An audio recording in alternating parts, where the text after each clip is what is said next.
Que dica você pode nos dar para quem quer começar a trabalhar com patrimônio, quer de alguma forma se envolver com as questões do patrimônio, seja ela pela uma questão profissional ou mesmo por uma questão social, cultural, que queira se envolver com a questão do patrimônio?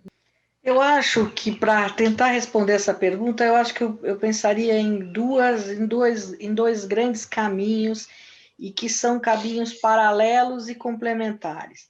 Um deles é que essa pessoa se disponha a estudar permanentemente aquilo que ela está olhando, a cidade, um determinado bem, um espaço, uma tradição cultural, ela tem que estudar, ela tem que ler muitas referências, ela tem que ouvir pessoas, ela tem que se aproximar disso e com muita propriedade cada vez mais. De um objeto, ela vai passar para outros, de uma manifestação, ela começa a entender outras. Por outro lado, em paralelo, de uma forma complementar, é ela atuar na defesa, não só no sentido do estudo, do aprimoramento da sensibilidade, das referências, mas ela lutar pela preservação, pela conservação. Não adianta eu estudar se eu não atuar para conservar. Não adianta eu aprimorar as minhas referências se eu não defendo, né? E aí o que acontece? Nós temos uma tradição muito, muito truncada de preservação. A gente já chegou a construir melhores estratégias e instituições. Hoje nós estamos desmontando tudo. O governo Bolsonaro está literalmente desmantelando o IPHAN, que é o Patrimônio Histórico Nacional. Ele tem o pensamento dele é um pensamento de desconsideração sobre a diversidade, sobre as riquezas internas dos espaços, sobre as dimensões sociais e culturais dos lugares. Quer dizer, é um convite à destruição que já é muito intensa. Então, mais do que nunca, a gente tem que lutar para preservar. Nesse caso, a gente tem que considerar que, quando se trata do território que a gente está, do espaço da cidade ou da área rural, a gente tem que buscar, na instância da cidade, quais são os fóruns que tratam da questão da preservação. Na escala municipal, algumas cidades, boa parte não, uma parte das cidades brasileiras, elas chegam a ter uma secretaria de cultura. A gente hoje em dia, por causa da lei Aldir Blanc, a gente está descobrindo que há uma quantidade muito grande de cidades sem secretaria de cultura. Nós não temos nem ferramenta para trabalhar com. Então, o patrimônio é algo que remete à cultura. Então, nós temos que tentar pensar, nós temos que tentar achar se existe uma secretaria de cultura ou diretoria de cultura, se a gente tem dentro desse município um fórum que seja um conselho que defende a educação, a cultura, o turismo, né? É a partir desses fóruns e desses conselhos que a gente começa a intervir coletivamente em defesa da preservação de alguma coisa na escala oficial da preservação, né? Porque mesmo algo que é privado, ele, quando há um reconhecimento social da pertinência que aquilo tem, aquela pessoa que é a proprietária, ela deve atentar para o zelo daquilo que é fundamental à sociedade em que ele está. Nós temos que tentar inverter no Brasil a ideia de que você ser dono de algo que tem valor social é um problema. Não é um problema, é o contrário, é uma dádiva. Nós temos algo que é reconhecido socialmente, que é importante, a ideia do tombamento, que é um conceito, uma medida, né, jurídica adotada lá na década de 30 como uma medida de zelo, que era, no entanto, estabelecida pelo Estado, né, sobre a propriedade, e que gerou reações sempre muito, muito muito dramáticas, né, para não falar outra coisa.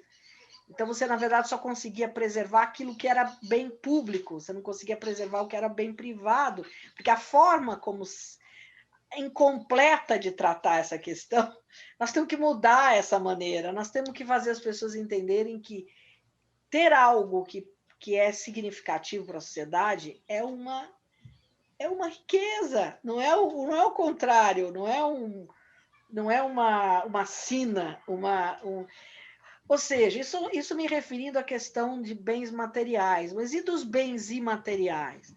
Como é que a gente preserva o que é ainda cheio de vida e uma referência fabulosa para partes da sociedade? Por exemplo, estava agora a Sandra falando sobre a gente buscar na cidade algo mais igualitário, das pessoas terem condições mais iguais de viverem numa cidade. Ora, para elas poderem ser respeitadas de uma maneira mais igual, elas têm que ser respeitadas nas suas referências de cultura, nas suas referências religiosas, nas suas práticas, nas suas tradições de trabalho. Aí sim é que a gente estabelece algo equânime. Como é que eu defendo? Como é que eu preservo certas tradições, certas formas de trabalho, certas referências? Como é que eu preservo? Né? Quer dizer, quando é uma coisa eminentemente da materialidade, ela vai para essas escalas, a necessidade dessa questão dos conselhos. E a questão do imaterial? Do imaterial, conselho também. Hoje nós trabalhamos com o conceito de cultura imaterial. Mas a gente, antes de qualquer salvaguarda na escala pública ou da escala de... A gente tem que jogar luz sobre as coisas, a gente tem que construir um entendimento, a gente tem que levar para a escola certas questões, a gente tem que lutar muitas vezes politicamente pelas coisas, independente de existir ou não conselhos, ou seja lá o que for.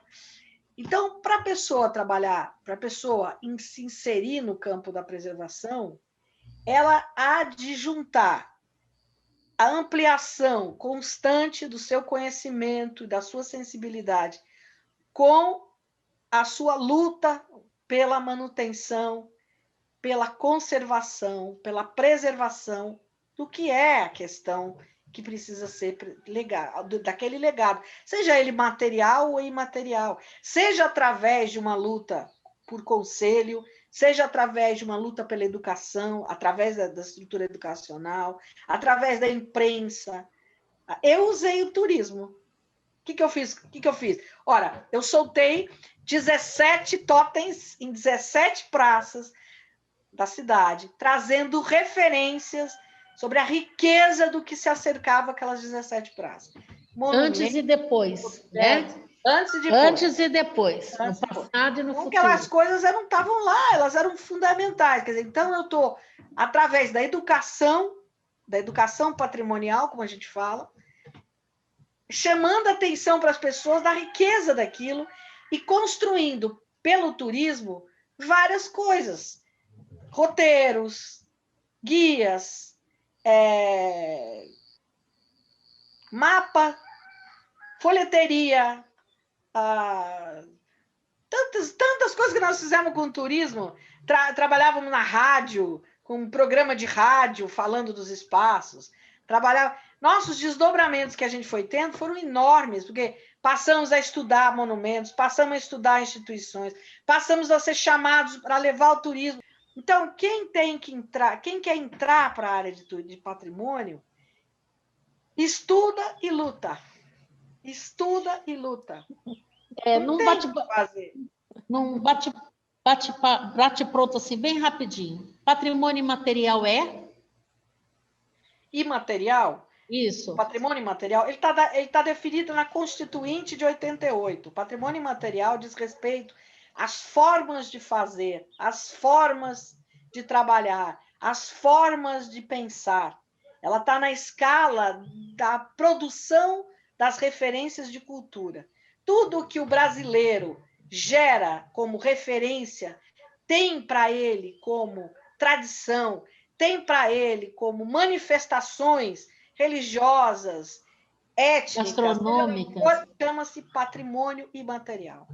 Imaterial Está na Constituição de 1988. Formas de fazer saber. Ok. E patrimônio material é? Material se refere ao que é palpável, o patrimônio dos objetos, o patrimônio dos edifícios, o patrimônio dos espaços, o patrimônio não da forma de construção, mas da edificação construída. O patrimônio imaterial, a forma de construir. O patrimônio material, a construção, os materiais empregados, a forma como se fez, os entalhes, os acabamentos, isso é patrimônio material, quando ele é materializável, quando ele está dado no seu 3D, na dimensão 3D de materialidade. Isso é patrimônio material. O patrimônio imaterial é essa carga do universo dos sentidos, do conhecimento, das projeções. Sim, eu tenho uma pergunta meio difícil, então. E se for uma música ou uma história, né, que dá para escrever, que tem partitura, que tem gravação, né? Isso é o quê? O patrimônio da música, o patrimônio musical, a partitura é patrimônio material. O universo da sonoridade, o universo das representações, do universo cognitivo da construção da música é patrimônio imaterial. Quer dizer, você tem o Museu Carlos Gomes. O Museu Carlos Gomes, em Campinas, ele tem as partituras efetivamente deixadas por Carlos Gomes. Você tem a batuta dele, você tem o piano. Isso é o patrimônio material que está lá dentro. Agora, a forma como você toca, a maneira como você interpreta, é patrimônio imaterial. A sonoridade da música é uma pergunta muito interessante. Eu acredito que é patrimônio imaterial. A música, enquanto sonoridade, ela é imaterial. Ela não é material. O material é a partitura. Mas veja que essa pergunta é maravilhosa, porque aonde mora a separação do patrimônio material do imaterial? Quando a gente descola essa separação, a gente já perdeu a dimensão da cultura do patrimônio. Lá em Campinas, a gente é especialista nisso. A gente deixa o edifício totalmente carcomido, destruindo. A gente não tem referência de quem fez, como foi construído, em que época foi feito. A gente, portanto, olha para aquela coisa carcomida e fala, credo, que lixo. Vamos tirar logo daí, porque não vale nada. Aí você vai lá e vai estudar. Eu fiz um trabalho, que eu acho um trabalho importante, para o Instituto dos Arquitetos Brasil, seção Campinas, que chama-se Identidade Arquitetônica. E eu estudei para eles 30 edifícios, 30 edificações. E eu fiz as fichas. Eu criei um sistema de fichas que eram baseadas no trabalho do arquiteto, como é que o arquiteto, em geral, mexe com isso, mas era só uma inspiração, na verdade é para qualquer pessoa estudar, onde eu tenho referências de todo o processo de tombamento, mas também a referência do processo de construção, para a referência dos entornos desses bens, de dados de leitura de paisagem que envolvem o bem, dados, quer dizer, então aqui eu não estou trabalhando só com o bem, eu estou trabalhando com quem construiu, com que materiais que foram usados, onde ele está, como é que ele dialoga com os espaços do lado, entende? Olha o patrimônio material e imaterial aí. Aí a gente muitas vezes não derruba alguma coisa, porque mesmo ele não tendo todas as qualidades materiais que ele deveria ter para ser tombado, ele tem o imaterial dentro dele que não permite que ele seja tombado, que ele não seja tombado, ele tem que ser. Mas ele vai ser preservado, tombado como preservado. O preservado porque ele é uma peça única feita por um fulano de tal, ou ela é uma forma de construção de uma determinada época. Quer dizer, os elementos imateriais e materiais é que estabelecem a sincronia, é que dão a liga, é que fazem com que aquilo seja único. Senão, não. Né? Senão, não. Por isso que não é só arquiteto que pode trabalhar com patrimônio, pelo amor de Deus, né? quem tem que trabalhar com patrimônio é antropólogo, historiador, geógrafo, sociólogo, turismólogo, todo mundo tem que trabalhar com patrimônio, né? O arquiteto só não. O arquiteto, a visão dele não faz jus à riqueza do que é o patrimônio. Ai, ó, a lembrança do patrimônio, o som do trem aí. Gente, é muito legal. Então, Misa, quero agradecer você. Estou sabendo aqui, né, que Matheus vai ter bastante trabalho para editar, porque essa conversa é maravilhosa, né? A gente quer muito agradecer você, todas as suas histórias aqui que você contou, que você colocou para a gente, né? Infelizmente, a ideia é ficar em 17 minutos para a gente conseguir mostrar os 17 ADSs para todo mundo, mas a gente sabe que tem muito mais aí por vir. A gente, né, vai colocar aqui embaixo, né, uns links para algumas histórias históricas de patrimônio indicadas por você, Mirza, né, para o pessoal poder ir conhecer um pouquinho. E, né, a gente quer só agradecer. Sandra, vou passar para você se despedir oficialmente, já que você e a Mirza, né, são ainda mais... Oh, meu Deus! Ai, que eu posso falar dessa mulher? Ai, estar com a Mirza é sempre um privilégio, sabe, Ive? Porque você aprende. E aprende não somente a valorizar o patrimônio, essa questão dela, mas aprende a respeitar o indivíduo, a sociedade, a sua história, a sua essência, né?